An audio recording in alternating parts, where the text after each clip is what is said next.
co-owner of Politics and Prose, along with my wife, Lissa Muscatine.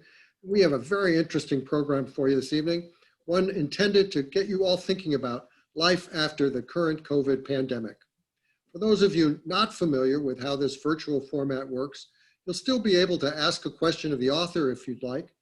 To do so, just click on the Q&A icon at the bottom of the screen. The chat function also will be active, and in that column, you'll find a link for purchasing a copy of this evening's featured book, 10 Lessons for a Post-Pandemic World by Fareed Zakaria. Fareed, of course, is familiar to many from the CNN Global Affairs show he's hosted for a dozen years, Fareed Zakaria GPS, and from the column he writes for the Washington Post. He's been an influential presence in the media going back 3 decades. Not long after earning a doctorate in political science at Harvard, he became managing editor of the journal Foreign Affairs, then editor of Newsweek International, and later editor-at-large at Time magazine, as well as news analyst at ABC News. Along the way, he wrote 3 best-selling books, including The Future of Freedom about illiberal democracies in various countries, The Post-American World about the rise of non-Western powers, and In Defense of a Liberal Education about the importance of a well-rounded education. His writings and on-air commentaries have earned Fareed a reputation for incisive, clear analysis of world events. In his new book, he explores some of the potential longer-term effects of the coronavirus pandemic, taking readers beyond the current preoccupation with infection rates and vaccine development, and instead addressing how a post-pandemic world might look. You can tell just from such chapter headings as Markets are not enough, Life is digital, and Inequality will get worse, that Fareed sees the COVID-19 crisis giving fresh impetus to some powerful forces already at work. But he also argues that with so much now in flux, and with so many new opportunities for systemic change and reform, it'll be up to us what shape our future ultimately takes, which is both a heartening and unsettling thought, and why I'd urge all of you to read Fareed's informed and insightful book and start thinking more broadly and deeply, if you haven't already, about what comes next. In conversation with Fareed will be Samantha Power, another reflective outside-the-box thinker who served in the Obama administration first as the National Security Council's senior official for human rights, and then as U.S. Ambassador to the United Nations. She now holds 2 professor titles at Harvard, one in the law school there and the other in the Kennedy School, and she's the author of several books, among them A Problem from Hell, which examined American inaction on 20th century ethnic conflicts and won the Pulitzer for nonfiction in 2003, and last year's best-selling The Education of an Idealist, which is a candid, self-questioning account of her time in government. On behalf of Politics and Prose Bookstore, please welcome Fareed Zakaria and Samantha Power to P&P Live. Thank you so much, Bradley, and great to be with Politics and Prose. I think Fareed and I, reading this book, I realize we agree on many, many things, but I'm sure atop the list is how much we treasure politics and prose. And we know what a challenge it is right now for small businesses all around the country, and particularly for people in the book business. And we're just so grateful that Politics and Prose keeps the fire burning, the hearth warm, and continues to contribute so much to our civic discourse. And as authors, you know, we're so grateful. We love your bookstore, and we're glad to do anything to help you, you know, sell books and spread knowledge at a time when facts are in ill repute. I'm especially delighted to be doing an event for Politics and Prose with Fareed Zakaria. It's a great honor for me. This pandemic has been a dark time and an isolating time for, of course, tens of millions, hundreds of millions of people around the world. In this country, people have tried to stay healthy. They've tried to take care of their loved ones. They've tried to fend for their families, getting less help these days than we would like from our government. Some people have tried to pick up hobbies, those who've been able to stay healthy, trying to learn guitar. I've been forced to learn how to cook for the first time in my life. Fareed, of course, went in a different direction and decided to distill the moment that we are in this really important book that he has just put out. So he has had a very productive pandemic. We know that from watching his show and reading his columns, but to see this powerful argument made in the book about our current moment, not just where it's going, but where it ought to go, I think is really, really important. And what is so vintage Fareed about it is that there are so many complex dynamics and vectors in the world kind of intersecting. Many of them manifest in the pandemic, but others that live outside it or that will be affected by the pandemic. And Fareed manages to make all of that immensely accessible and to put it in terms that I think can be broadly read at a time when too often conversations about the future of international institutions or what to do about polarization happen in circles that are cut off from where ordinary people are living. This book can be read by many, many people around the country and should be. So it's comprehensible, I think it's actionable, and it's very readable. You will find yourself surprised to go from one page where you'll read a poem, an unbelievably prophetic poem from Winston Churchill, age 15, to a surprisingly learned history of bats, to a grippingly rendered scene from Lawrence of Arabia, and maybe my favorite part of the book. And two, again, what only Fareed can do, which is an ability to make World Bank reports seem stirring, because the facts that are mined from those reports are really the most indicative kind of proof points of our time. So this book, telling all of you it zooms, I read it in a single sitting, and it's a book that also really matters. So Fareed, above all, let me congratulate you. I gather that unsurprisingly, given what I've just described, my reaction to the book, which I'm sure will be shared by many, but that you have debuted on the New York Times bestseller list. That is no easy task with all the kind of books that come out that are backed by various Lord knows who. So congrats to you for making the list, and it's really a book again that deserves to be read far and wide. So let me start by posing a question, and I'll ask a bunch of questions. Please put your questions, audience, in the Q&A, and I'll either do my chat with Fareed and then turn to them, or maybe we'll mingle some of those questions as we go.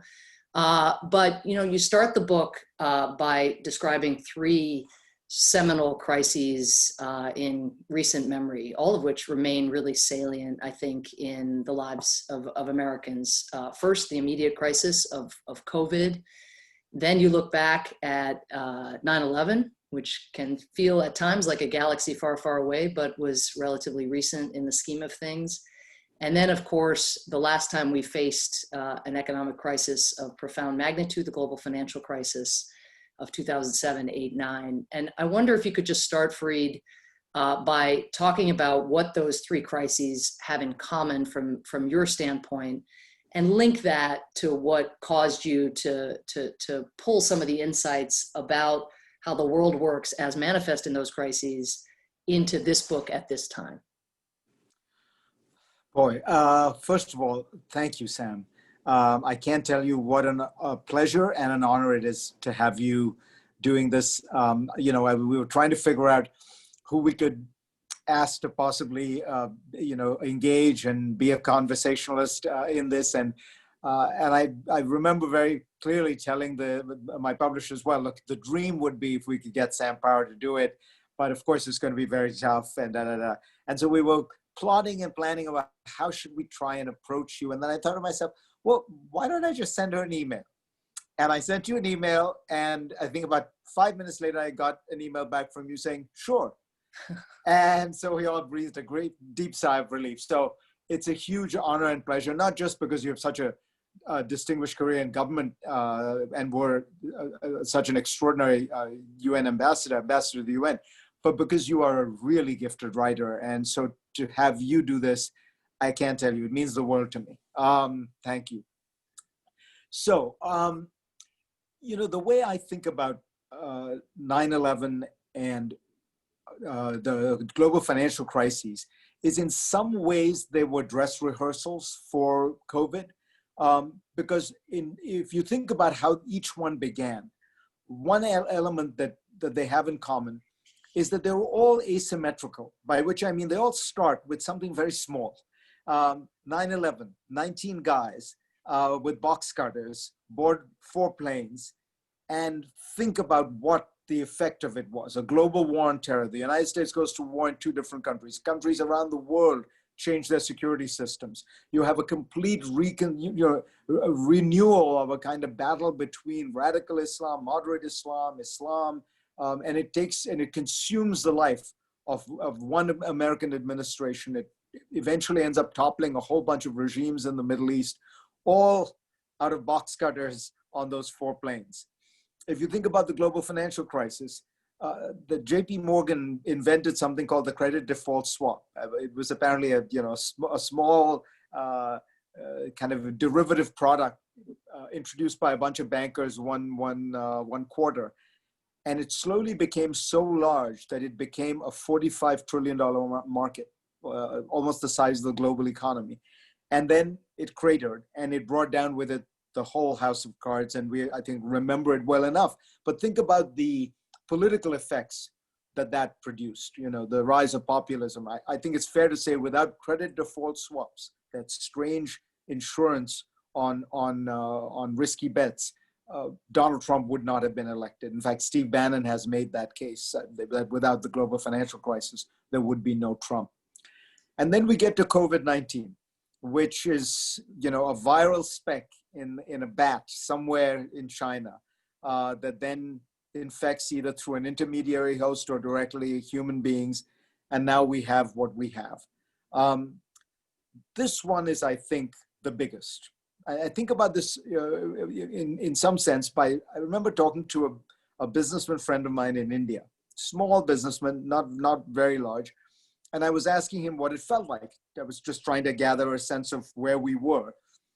And he said, well, there's no question, this is much bigger than anything I've seen in my lifetime.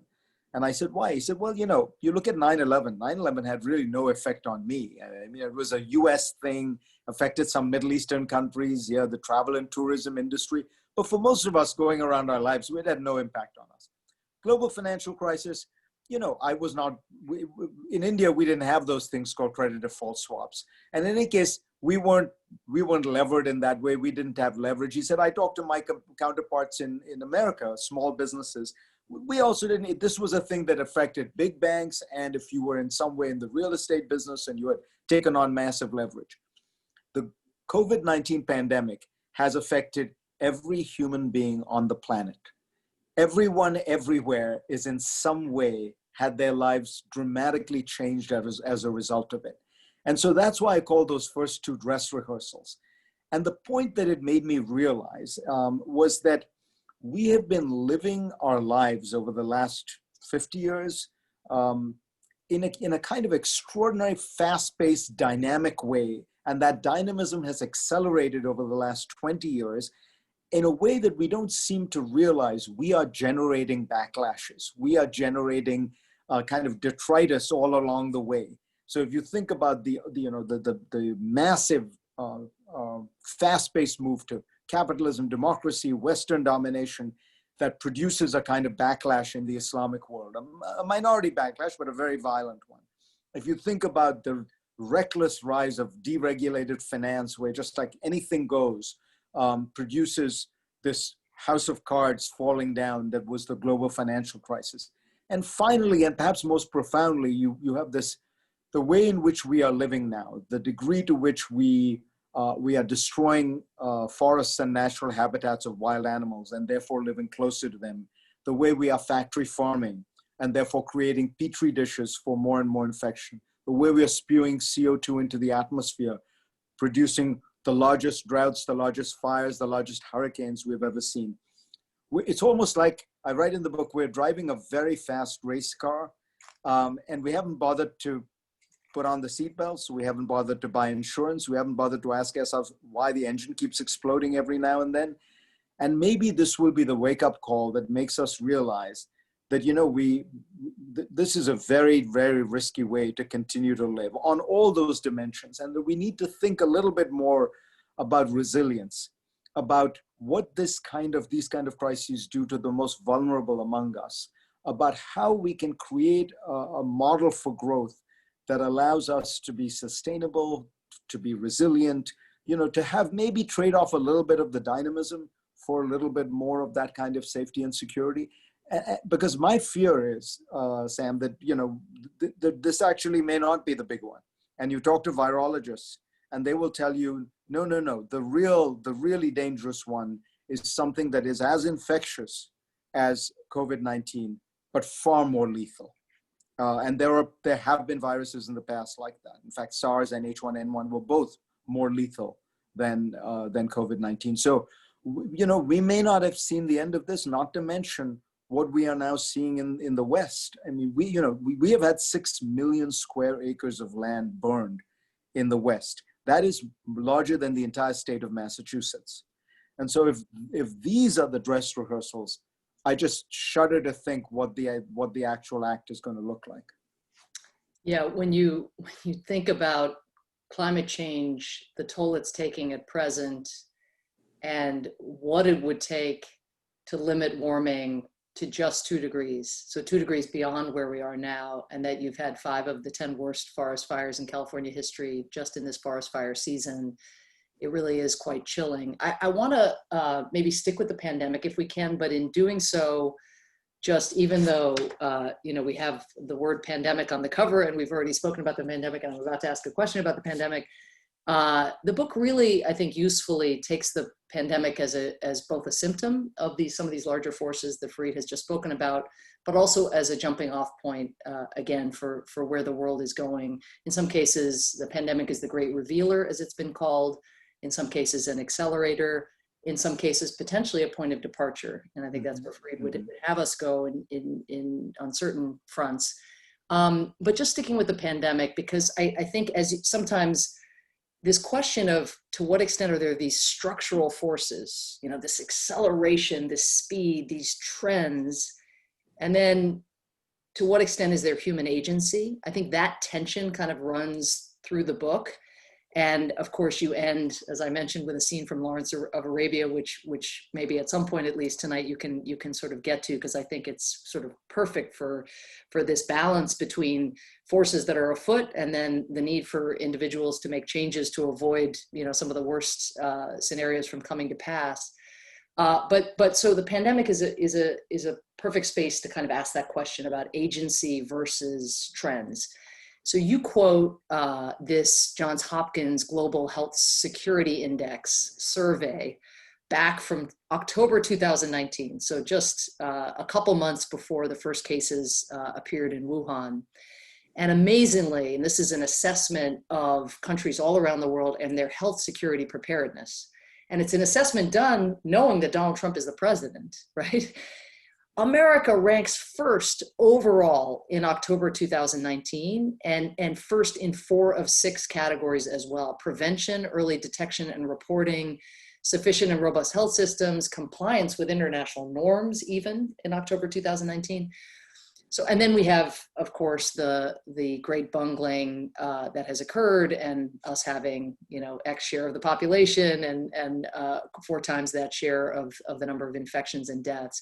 And you quote Larry Brilliant, the American doctor who played a role in eradicating smallpox nearly 5 decades ago, saying, "Outbreaks are inevitable, but pandemics are optional." And I love this quote because it sort of captures the inevitability and then the agency. So I wonder if you could speak to that in the COVID context of structural forces, bats and trends and overcrowding on the one hand, and then human beings who make decisions and can mitigate suffering or exacerbate it in terms of, depending on how they use that agency. Gosh, that's such a great way to think of it, and you're absolutely right. By the way, just on that Johns Hopkins report, this is something I think, Sam, you would understand well because we're both immigrants, and America so dominates the intellectual space internationally that we forget the degree to which there is a kind of home country bias in the way in which so much of the agenda is written. It's always American institutions that get to judge. And, when we say American universities are the top 18 of the top 20 in the world, you always ask yourself, who's ranking them? And of course, it ends up being some American group. So in that case, by the way, it's an interesting thing to notice. They overvalue money spent. We spend a lot of money. They overvalue the most heroic, dramatic, fantastic care in the world, which if you have money, of course, the United States has. They underrate the importance of something simple like access. Does everybody have access to the system? Do they have easy access, and do they have cost-free access, so that you don't have to worry about what you'd have to pay if you go for a test, what you'd have to pay if you're diagnosed positive, all these things that actually create huge problems in the American system. But your larger point, I think, is, look, of course, we are going to have more pandemics because of the kind of structural things I talk about. Human development, we're deforesting. We have factory farms, which I think I worry an enormous amount about, because you're crowding together thousands of animals in herd-like, unsanitary conditions, and then viruses hop from animal to animal, getting stronger and stronger.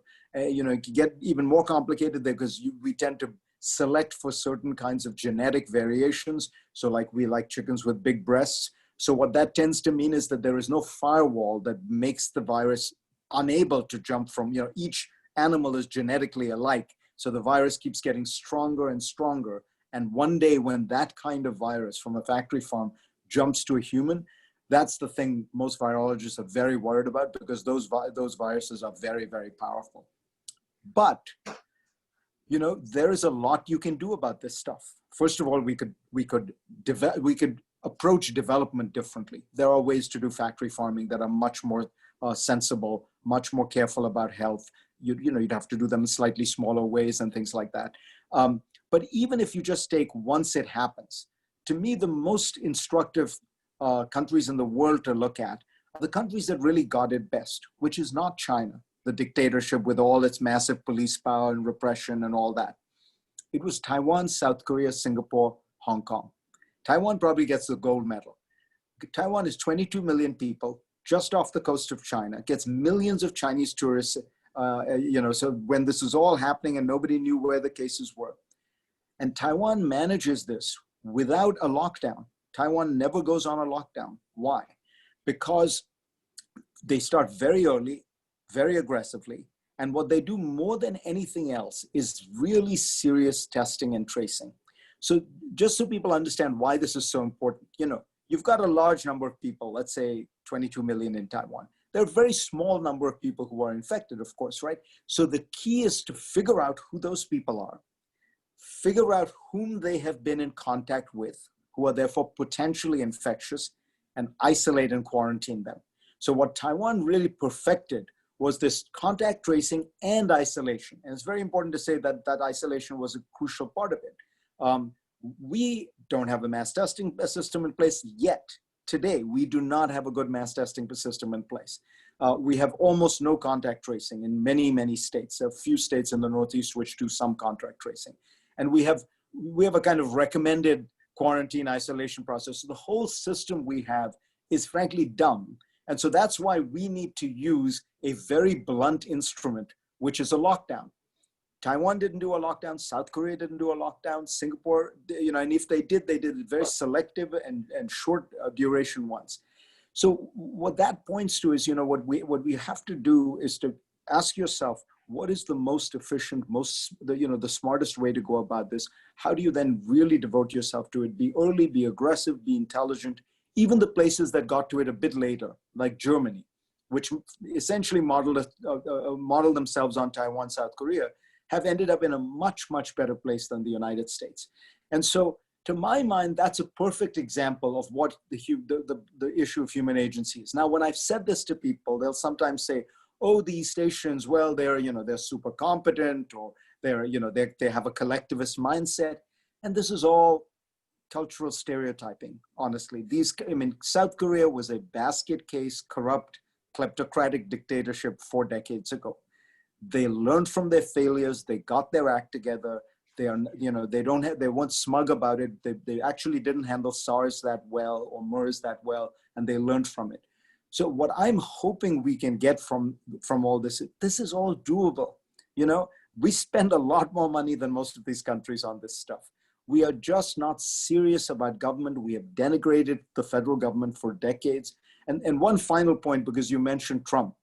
because I think this is something that really there is a contrast between the Obama administration. I don't want to get too partisan, but as you know better than anyone, Sam, the federal government is very hard. American government is very hard because power is distributed among three branches, but then distributed among dozens of agencies, and then really distributed among hundreds and thousands of center, state, local organizations when you're looking at domestic policy.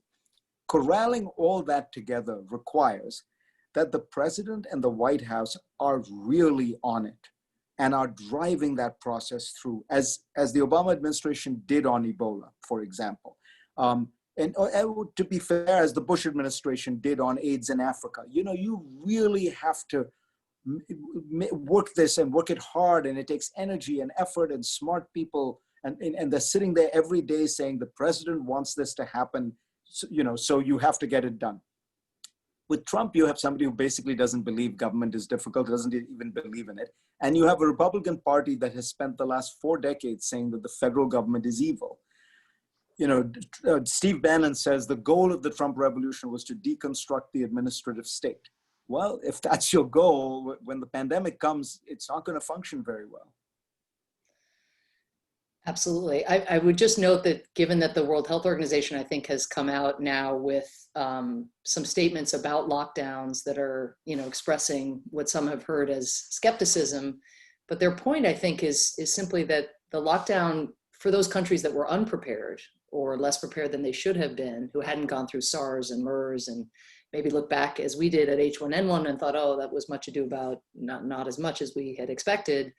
A lockdown buys you time. And what's so strange, right, I think, about the American experience is that we're not quite as bad as we were in March and April, obviously, on testing, but it's still, we and our members of our family have been tested recently. It's still 4 days. Yeah. And it's still, if you actually want to sign up for a test in a health facility, drawing on your health insurance, it can be a week before you can get an appointment. Well, what are people who can't afford to be out of work doing in that week? And particularly if they're asymptomatic, but if they're symptomatic enough to call and want a test, how is it October and this is happening? And so I guess there is this. And just to make one point, to illustrate the point you're making, which is so important. If you get the test results, first of all, if you can't get the test for a few days and then the test results a few days later, if you get it anything less than, if the whole thing isn't about a 48-hour cycle, it's essentially useless, because the whole point of this testing and tracing is to separate people who might be infected. Now, you are infectious for 2 or 3 days around you're most infectious. So the most important thing is to get you out of the system, as it were, to put you into your room locked up and have people deliver food to your doorstep for those 2 or 3 days. But what you just described is essentially kind of like a 4-day, 5-day point at which you get the results of the test. By then, you've already infected whoever you were going to infect. So you might as well not have the test. So given that this is where we are in October, and we'll, again, put to one side sort of, not put to one side, but stipulating that Trump is anti-science and anti-expert and anti-global cooperation, and that this hit and played on all of those weaknesses. And so that's obviously a huge part of the American story. But, we may be in a situation where we have a new president starting in January.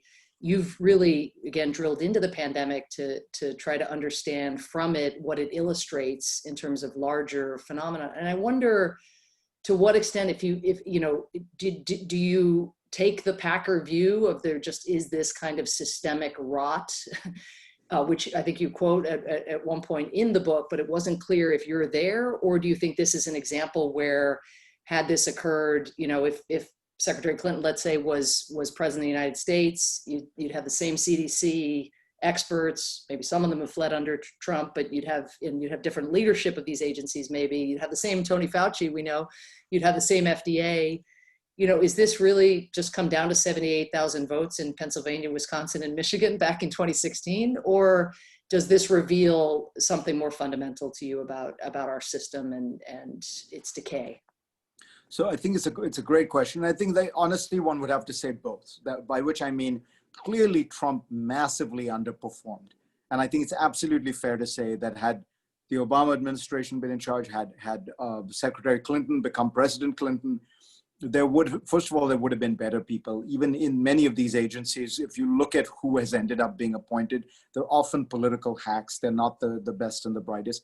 But even if that wasn't the case, there would have been a much greater degree of coordination. There would have been much greater energy placed on the idea of effective, energetic government, going forward to try and do something about it. But there is a broader systemic problem. So the CDC kits, by the way, that was just bad luck. That would have happened with anyone. We sent out faulty kits. But there is a broader issue, which is that we have defunded and delegitimized government for so long now that it is, people don't realize how much it's been defunded because Medicare, Social Security, and the defense budget have gone up so much that you don't realize that the discretionary budget of things like the State Department or the IRS, for example, the IRS can do half as many audits as it could do 25 years ago. So it's all these things that are just holding on with string and scotch tape in a way that really, we see the physical manifestation of it when we look at our infrastructure and we compare it with other advanced countries. But there is a similar rot that has taken place in the federal government. The left has a part to play in it where it overburdens these places with mandates. There are too many, rules and requirements and burdens, and that some of the labor forces are unionized, and that has caused anyone who's listening whose kids are in public school. I have one, and that the public schools just have had much more difficulty adjusting to COVID, partly because of union rules that are very strong and very difficult. But the combination has created a scleroticism that is very real, and that it's one of the hopes that I have in this book is that we stop the denial. The Trump business of like we are doing fantastically, and we recognize we failed at this, and hopefully out of the denial will come some reflection and some introspection on why did that happen, what do we need to do. Maybe the government doesn't need to be as big as it is, but it needs to be more effective. It needs to be more efficient. It needs to be more capable. Maybe you have to rationalize some departments. And, I'm all for reform. I'm not for saying, let's just go back to the old ways. But I think not to recognize there is this fundamental libertarian attack on the federal government that has taken place since Reagan that is just profoundly wrong. We are a society of 340 million people. We are a GDP of more than 20 trillion. You are going to have a very serious sized government. I remember somebody very senior at Microsoft once said to me, you know what? Microsoft is bureaucratic because guess what? When you get very big, there is just no way to organize things without having bureaucracy. And that I think we need to understand is not a political statement. It's a statement of fact. The question is, do we get it right, or do we continue to denigrate that process by which we have an ineffective, crippled, dysfunctional government rather than one that at least performs whatever limited tasks you give it well? So I want to get to your idealism. It'll shock you to hear where you end the book. And I just, in the meantime, want to encourage people to ask their questions on the chat. We have a couple, and I'm going to draw on, actually we have more than a couple, so I'm going to draw on those in just a second. I do want to flag that Marina, just in light of what you just said, noted, Fareed, that with 52 states and 52 governors, the hands of the federal government are tied. How hard to be effective no matter who leads the nation. So this question of also how national authorities use their convening power, given federalism as a phenomenon. But I want to ask you, before we get to the upbeat part of the evening, about, I think, the darkest dimension of your book, which is kind of crazy to say that it isn't the pandemic or some of the sort of life and death issues that you touch upon. It is insofar as they end up becoming more likely because of this other dimension that you talk about, and that is what you call the epistemic crisis. You quote my favorite Stephen Colbert scene ever, where he says, why believe the encyclopedia when you have heart? When you have your gut that you can count on, the idea of truthiness. And you also, in Cass, my husband has written about this a lot, about the idea of partyism, partyism as a predictor of your public policy instincts, because it is like, I think you call it like a social club that you're a member of, and you buy the whole package. And so partyism, which political party you're a member of, is the best predictor about whether you believe you should wash your hands or wear a mask. And of course, that has a nexus with the point you made earlier about the libertarian streak that goes way back. But the rigidity of it, the lack of movement sort of between parties, the shrinking kind of independent base, but also now the number of things that are associated with a party identity, including science and where science falls on the map. So I just want to ask you, and there's no great answer on this, I know, but in this area, like human agency, one can find one's way to a story by which federalism and those challenges that Marina identifies are dealt with. You can tell yourself a story about WHO reform and about how the US government and China could act differently within those organizations, and maybe we'll have time to touch upon that. On polarization and this epistemic crisis, where is human agency in that, do you think? Where could a difference be made that would move things in a better direction? And I know it's the hardest question. No, but it's a great question. And I also think it's important to point out your answers to some of the other ones, which is, look, federalism is tough, but, Lyndon Johnson had to deal with governors and mayors, and Ronald Reagan had to deal with them, and even, other presidents have. It is not a crippling condition if you believe in an active, energetic, organized effort. Look, polarization in America has become as lethal as it has for two reasons. The first one is easy to understand historically, which is we used to be polarized, but within parties, not between parties. So if you think of the Democratic Party of the 1940s and 50s and 60s, it combined Northeastern liberals and Southern segregationists. If you think about the Republican Party, it combined Northeastern liberals with Western libertarians, and the liberals in the North were often big government liberals. So what ended up happening was the parties had to, within themselves, find a way to compromise, find ways to have some modus vivendi that allowed them to move forward. And that meant that there was some kind of tempering. Now, there was a great cost to it. The price that was paid by the Democratic Party was not to bring up civil rights legislation for decades and decades. But there was a certain kind of stability that was created out of it. What has happened essentially since the Civil Rights Acts of the 1960s is the parties have become ideologically pure. So this polarization is now weaponized, and it's weaponized in a political system that was not meant to have two opposing parties, that kind of opposed one another and acted in alternating parliamentary fashion. The American system is meant to be big, broad. It kind of, everybody shares power. And so we're in a dysfunction because we have created this weaponized party system in an American government where you're meant to share power. You're meant to somehow find a way to, to make it all work through the three branches compromising. But the second piece, which is the one you were talking about, is the one it's less difficult to understand what to do with, which is polarization in America has now become something that involves your social identity, your class identity, and your cultural identity. So that if you look at the divide, it is now very clear. The divide is basically not just between Republican and Democrat, but layered onto that is, do you have a college education or do you not? Do you live in a metro area? Do you not? Does the woman in your family, if I may put it that way, work or not? Do you have some greater exposure to immigrants or people of color or not? And that has become the great political divide, which is actually a class divide, which is a cultural divide.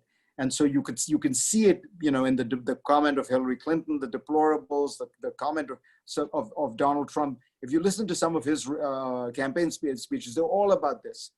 He's stoking a kind of class resentment. They say you're not elite. I think you're the most elite people in the world. It's all centered around that. And what makes this, I think, so pernicious is that it's very difficult to figure out how you compromise. If you think back to the kind of classic 20th century divide, which was economics, the left wanted to spend more money, let's say, and the right wanted to spend less money. But that's easy to solve, right? I mean, I want to spend $100 billion, you want to spend $10 billion. There's a number in between. The problem we have now is the divide is really cultural.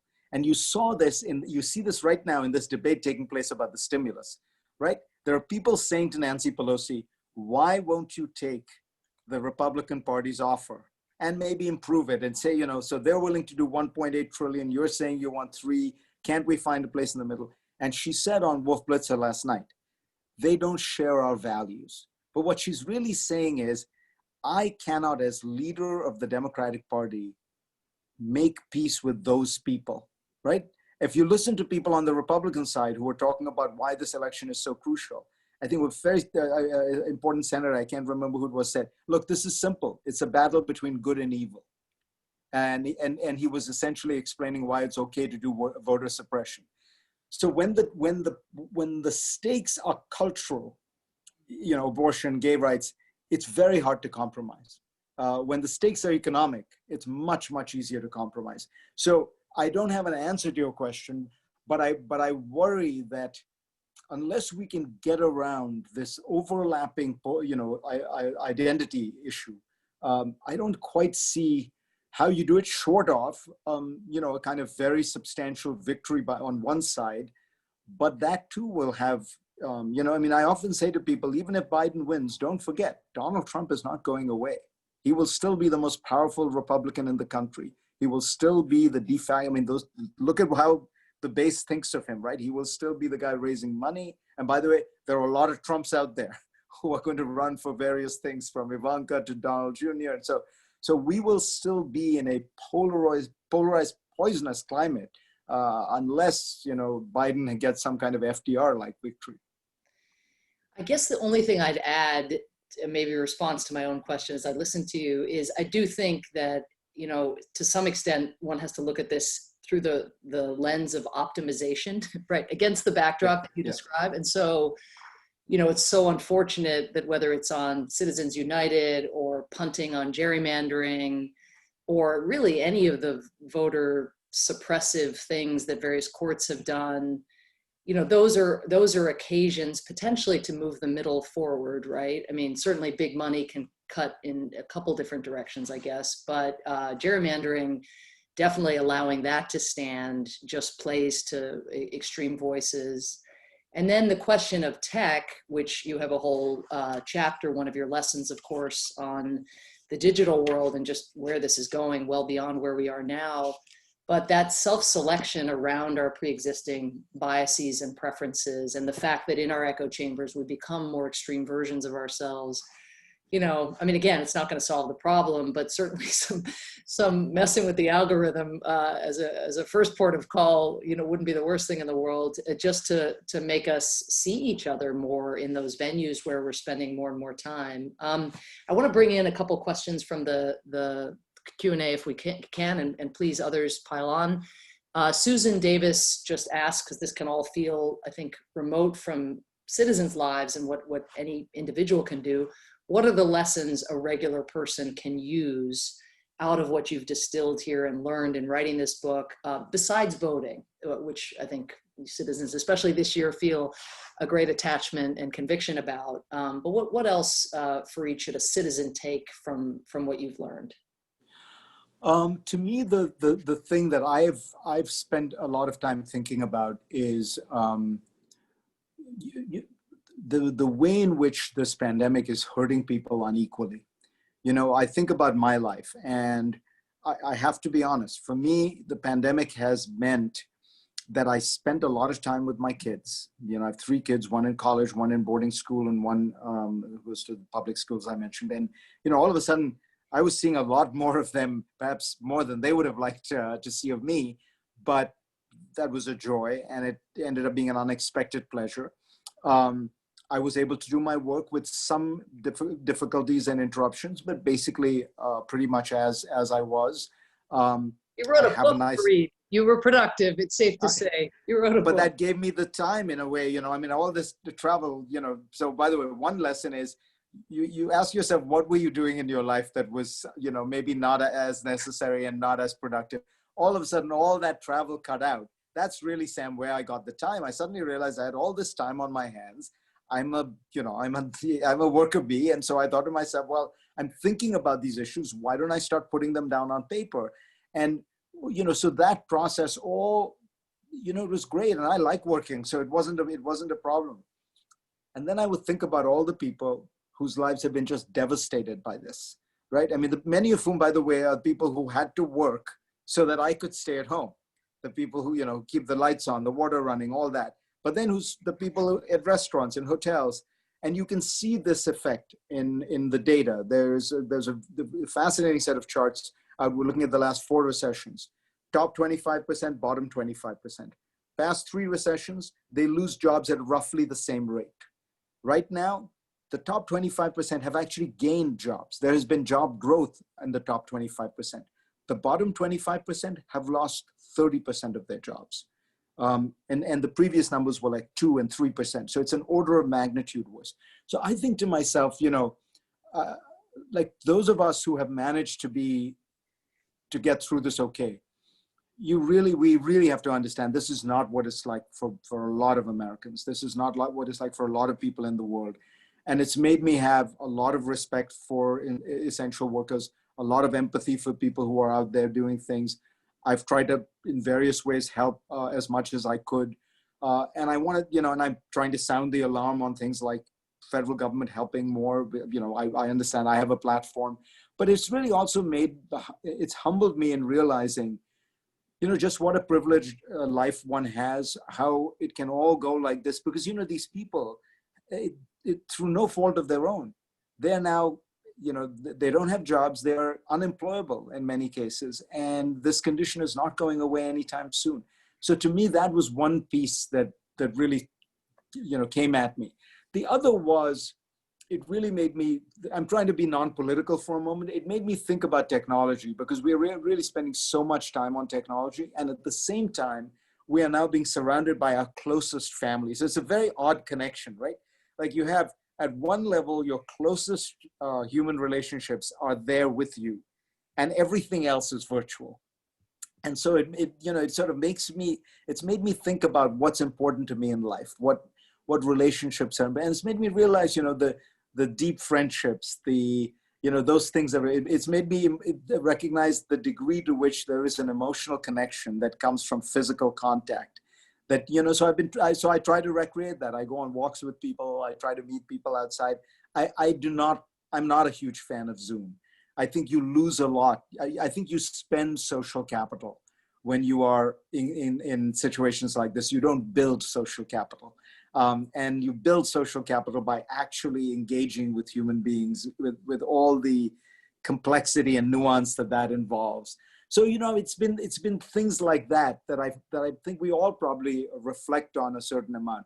But look, as citizens, what we can do is, vote, contribute, act. To my mind, this one is a simple one because there's such a stark choice on almost every dimension in this election that it really, and I'm not a super partisan person, but it seems to me that this is one where we will really regret if we do not take all the energy we have and put it into this November 3rd ballot.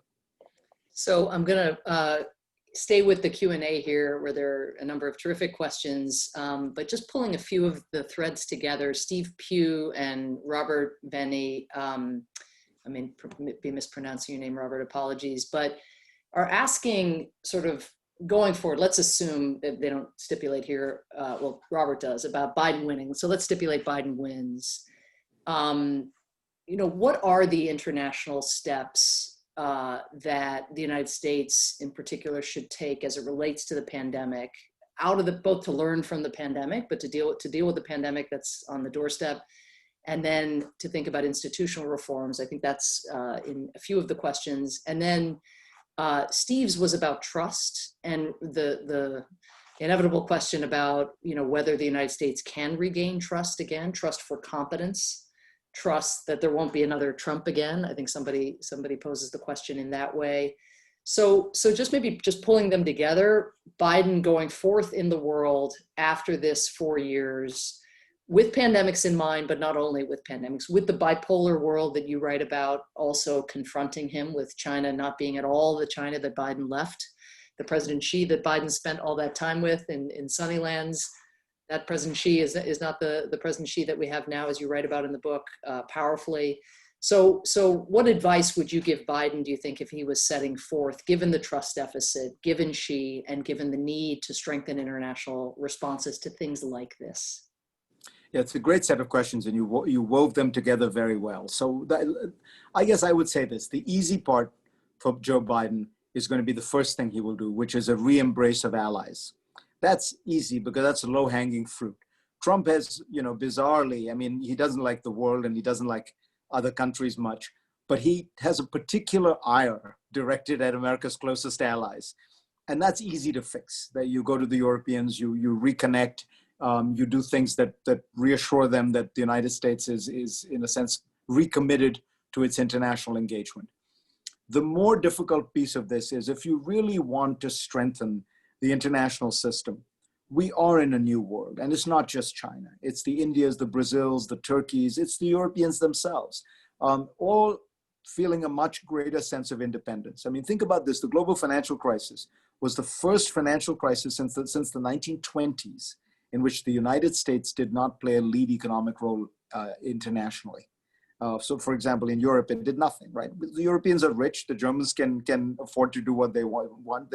So we're it is a different world that way. And part of that reform institutionally has got to be that if we want other countries to commit to a rule-based international order, we have to commit to it. So we are in the extraordinary position, Sam, as you know, of accusing China of defying the law of the sea treaty when it goes about its activities in Southeast Asia, while we are not ourselves signatories to it. We hold it against countries when they engage in war crimes, when we are not signatories to the International Criminal Court. And this goes on. And, why is the WHO so weak?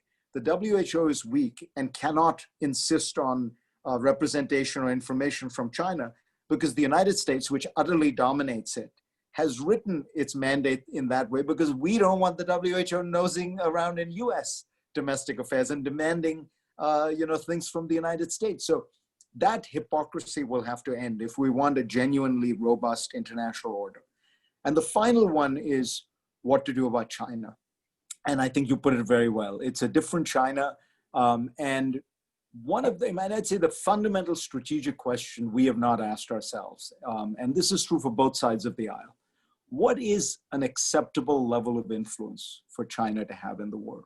It is the second most powerful economy in the world. It is now more powerful, larger than the next 4 economies put together. It is the second largest military in the world, again, larger than the next 4 put together. What would be inappropriate? I mean, you often hear Americans say, this President Xi is doing too much here. He's aggressive, he's expansionist. The Chinese have gone in here. What would be okay?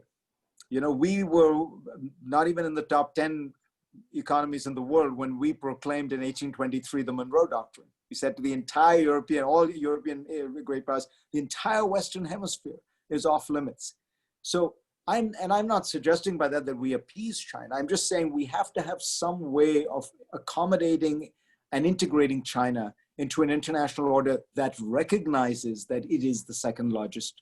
It is, the other superpower. If we don't, China will freelance. It will slowly erode the existing system, and it will build an alternative regional system probably for itself.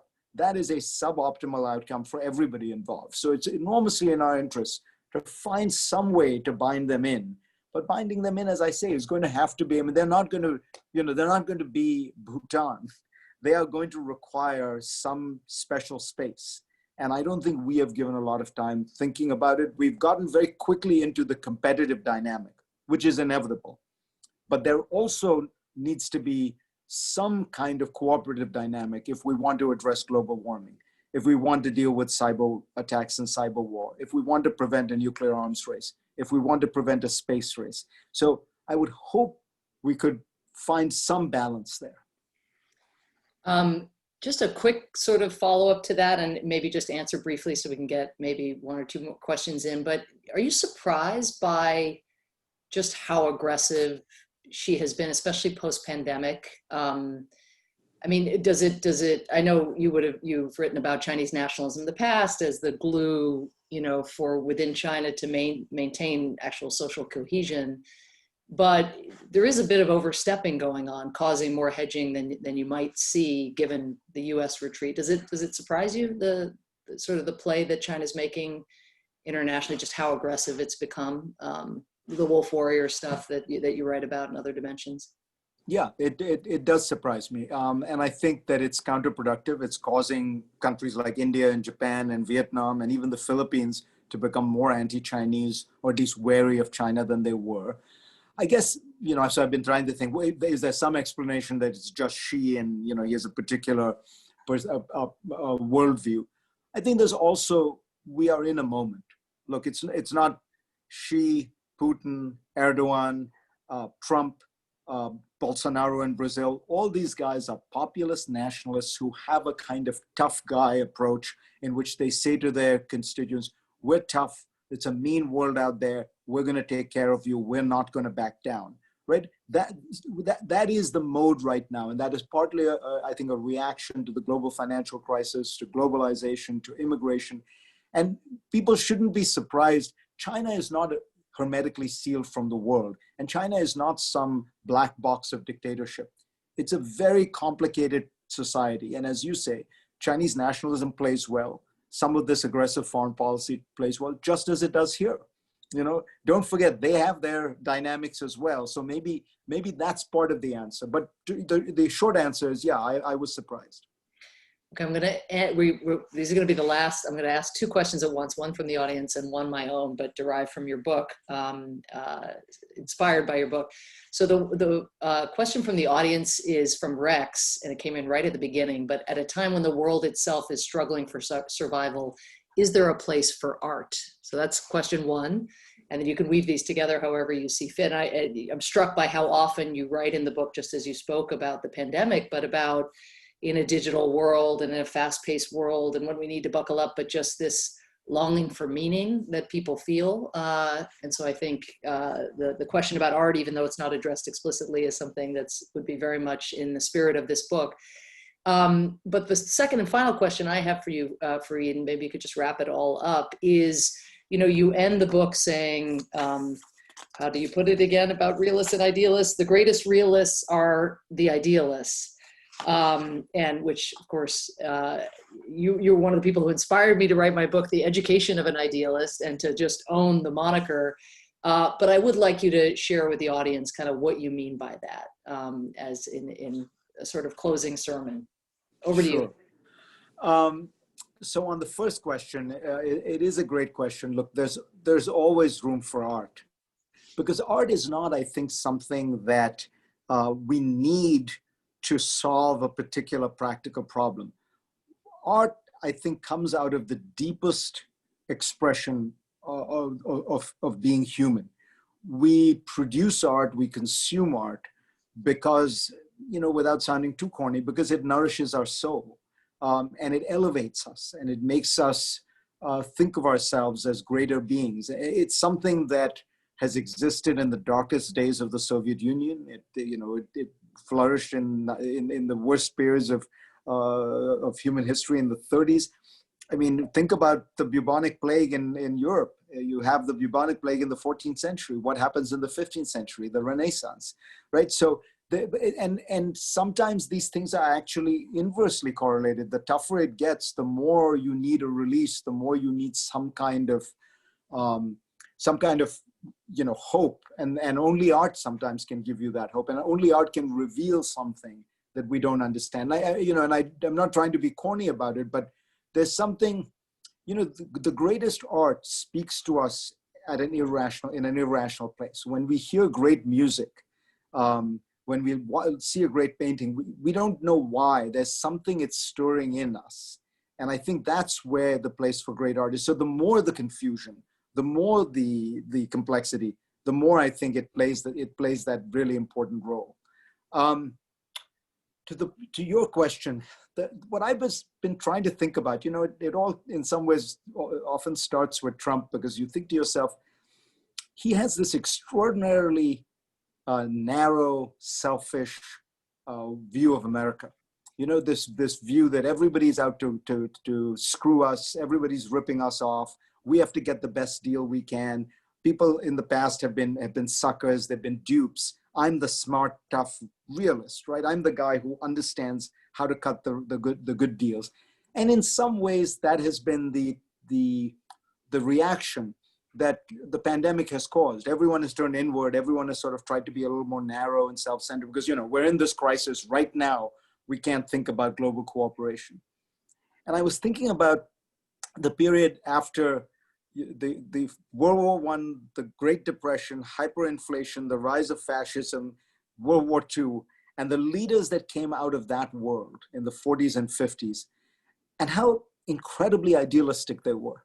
So Franklin Roosevelt, before the United States has even begun to win World War II, has already determined that he is going to insist that there be a new world organization and a new world order, and that it's going to be one in which we try to keep the peace and we end this process of nationalist and imperialist conquest. And he's very tough on the British and French on their colonial possessions. Even then, by the way, one of the great what ifs in history, if he had lived, is that, you know, that process. But then you have Truman, who comes after him, who, as you know, I point out, even though he was seen as a smart, tough realist, he was deeply imbued with these idealistic ideas, had a poem of Tennyson's which talked about, you know, the importance of world harmony, world peace, and the parliament of man that he kept in his wallet until the day he died. You have Eisenhower, who saw the Wehrmacht, the German army, fight to the bitter end. I mean, remember the Battle of the Bulge. They come in right at the end when the Americans are going to win. They know the Americans are going to win, and they lose something like 500,000 troops in that last battle. And what do all these guys say? They say, we have to build an international system of peace. We have to try cooperation. I mean, if you read Eisenhower's speeches today, Bernie Sanders could not get away with giving those speeches. He would be regarded as a wild-eyed idealist. But it's precisely because these people went through the worst that they knew how important it was to try for the best. And in doing that, they created a world that has endured in peace and prosperity for 75 years. So I look at that and I worry so much that we are squandering this precious legacy rather than revering it and building on it and asking ourselves, okay, what is the next stage of idealism, which is really what we should be thinking about. It's you know, what your first book was all about. But, you know, not to look back and say, well, in the past things have, but to look and say, what are the big breaks? Where have we actually moved up? Where have we moved forward? And how can we sustain that? Because I do believe we will, and I believe we can. You know, if we were to take this as a challenge and say to ourselves, we have the opportunity to make sure that the next time something like this happens, we get out of it together. We use it to build together. Human beings biologically have survived as well as they have because of a strange mix of competition and cooperation. We need enough competition to bring out the best in us, but we've always needed cooperation to survive. And I think we need that more than ever. All right, Fareed, what a great way to end. And everybody, whoops, is it upside down or it just looks upside down on Zoom? So that I guess I can't do a proper plug. No, you did it. It looked great. Maybe Bradley, that's for you. Thank you. Samantha, thank you, Sam. Great moderating, Samantha. And Fareed, as usual, you're a step or two ahead of the rest of us in analyzing the present and framing how to think about the future. To everyone watching, a reminder that you can find a link in the chat column to buy Fareed's 10 Lessons for a Post-Pandemic World. And also in the chat column is a link to Samantha's The Education of an Idealist. Thanks to all of you for tuning in. From us here at Politics and Prose, stay well and well read.